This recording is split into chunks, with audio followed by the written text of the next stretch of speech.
भक्ति का मतलब है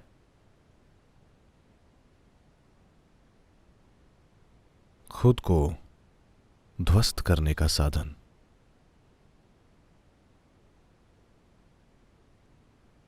एक साधन जिससे आपके इरादे,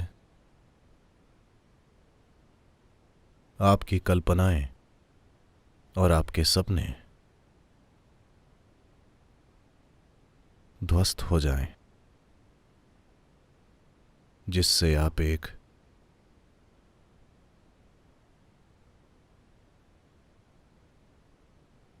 छोटे से प्राणी न होकर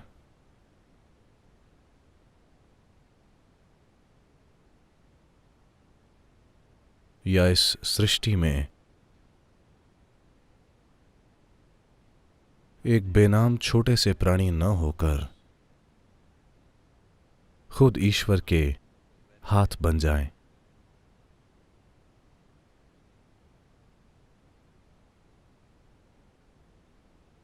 Devotion is not a deal that you make. भक्ति कोई सौदा नहीं है जो आप करते हैं। भक्ति के नाम पर बहुत से सौदे हो रहे हैं। सौदेबाज और भक्त दो अलग अलग लोग होते हैं। एक का संबंध बाजार से होता है, दूसरे का ईश्वर से। ये दो पूरी तरह से अलग क्षेत्र हैं।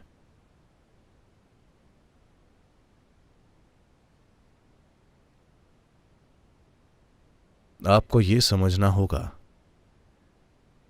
कि जैसे ही आप सौदा करने बैठते हैं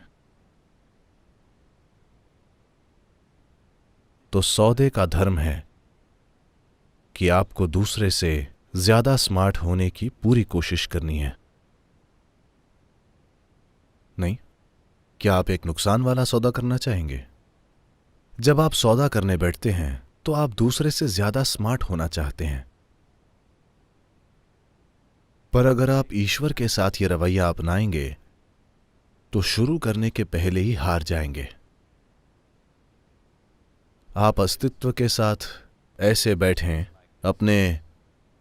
आप अपने गुरु के साथ ऐसे बैठें तो आप शुरू करने से पहले ही हार गए। आपको दौड़ने की जरूरत नहीं है, आप वैसे ही हार चुके हैं। आप जीत नहीं सकते।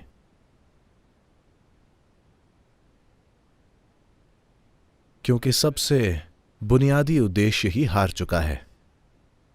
अब क्या करें?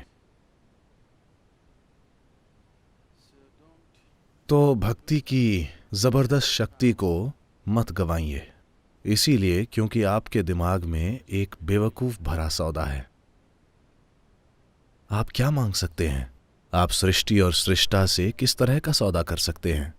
सिर्फ मूर्खता भरा सौदा। क्योंकि आप नहीं जानते कि सृष्टि में क्या संभावनाएं मौजूद हैं। आप बस वो छोटी सी बेकार सी चीजें जानते हैं जिनका आपने जीवन में अनुभव किया है। अगर आप एक ऊर्जा के संपर्क में हों, कम से कम एक ऊर्जा की मौजूदगी में हों जो सृष्टि का स्रोत है, और आप मांगे कि मुझे एक नौकरी चाहिए, मैं शादी करना चाहता हूं, तो ये बेवकूफी की हद है। आप नहीं जानते कि क्या संभावनाएं हैं। क्या यह सबसे अच्छा नहीं होगा कि आप कहें मेरे साथ आप जो चाहे कीजिए? अगर आप संपर्क में आ गए तो क्या यह सबसे अच्छा नहीं होगा कि सृष्टि के स्रोत पर छोड़ दें, मेरे साथ आप जो चाहे कीजिए? नहीं, मुझे नौकरी चाहिए, मुझे ज्यादा तनख्वाह चाहिए, मुझे प्रमोशन चाहिए। हे भगवान, खुद के साथ ऐसा मत कीजिए। अगर कभी भी आप किसी ऐसी चीज के संपर्क में आते हैं जो आपसे बड़ी लगती है किसी भी रूप में, तब आपको सौदा करने की कोशिश नहीं करनी चाहिए। बस चुप रहिए। बस ये देखिए कि ग्रहण कैसे कर सकते हैं। यही भक्ति है। यानी आप समझते हैं कि ईश्वर का हाथ बनना सौदा करने से कहीं बड़ी संभावना है। चाहे वो सौदा आपके दिमाग में कितना भी बड़ा दिखाई दे, सौदे ही सौदे हमेशा हो रहे हैं। हर जगह जीवन और मृत्यु में भी सौदे ही चल रहे हैं। सौदों से भक्ति तक आना एक रूपांतरण है। ये ऐसा है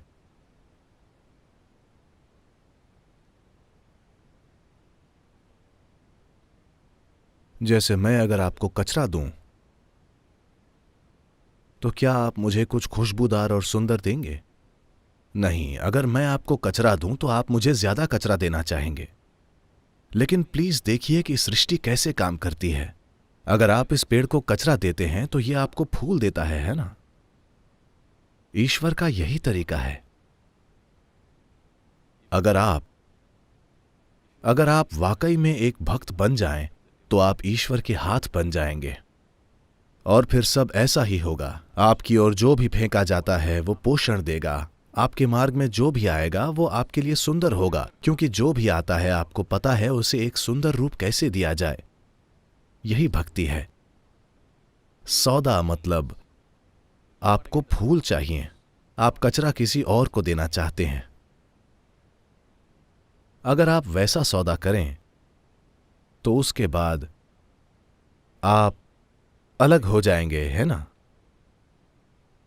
आप लोगों के किसी भी ग्रुप से अलग हो जाएंगे, या आखिर में आप सृष्टि के चलने के तरीके से ही अलग हो जाएंगे। जब हम कहते हैं योग तो हम मिलन की बात करते हैं। मिलन का मतलब आप यहां एक अलग प्राणी के रूप में नहीं हैं, आप यहां ईश्वर के हिस्से के रूप में हैं।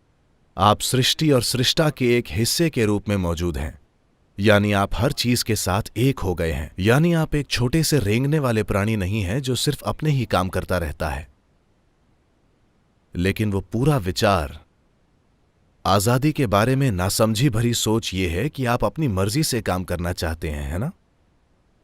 एक गलत विचार, एक गलत रवैया, एक गलत भावना जहर से भी कई ज्यादा नुकसान पहुंचा सकती है।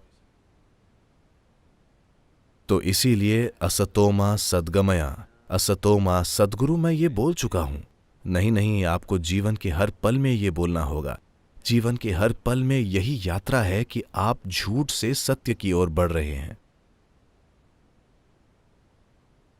वरना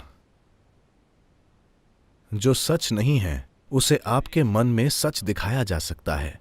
जब आप अपने मन में झूठ को सच मान लेते हैं तब वो झूठ आपके होने के तरीके में ही जहर घोल देगा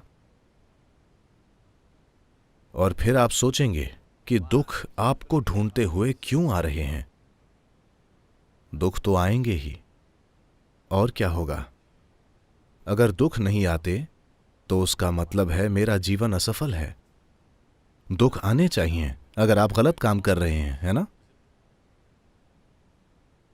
कोई बहुत ही ध्यान से पेड़ पर चढ़ा। एक मूर्ख ने तेजी से चढ़ने की कोशिश की और गिर गया। अगर उसे कुछ नहीं होता तो जिसमें ऊपर चढ़ने वाले का कौशल है वो मूर्ख है ना? हाँ या ना? नहीं, ऐसा ही है ना?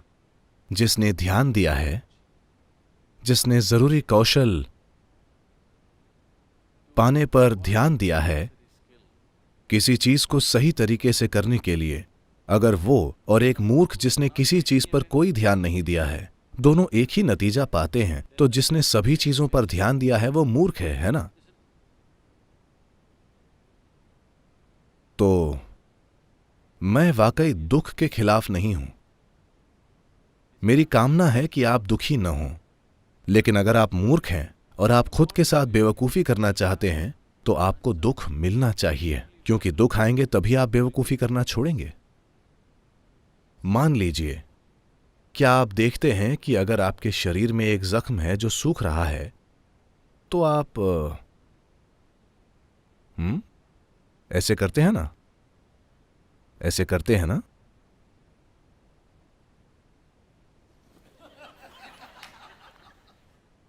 अगर आप गहरे चले जाते हैं और दर्द होता है तो आप रुक जाते हैं।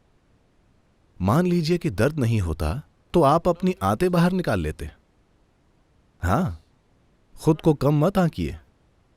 अगर आपके शरीर में वाकई बिल्कुल दर्द न हो तो यहां सत्संग में बैठे बैठे आप जैसे च्युइंगम खाते हैं, आप अपने फेफड़े बाहर निकाल लेते। मुझे दिखाने के लिए कि आपके फेफड़े कितने बड़े हैं। हां, आप करेंगे। खुद को कम मत समझिए, खुद को बिल्कुल भी कम मत समझिए, अपनी बेवकूफी को कम मत समझिए। अगर कोई कुछ और कर रहा है तो आप भी दिखावा करने के लिए अपनी आंतें निकालकर, क्योंकि अगर आप उसे पिन से भी छुएं तो इतना दर्द होता है।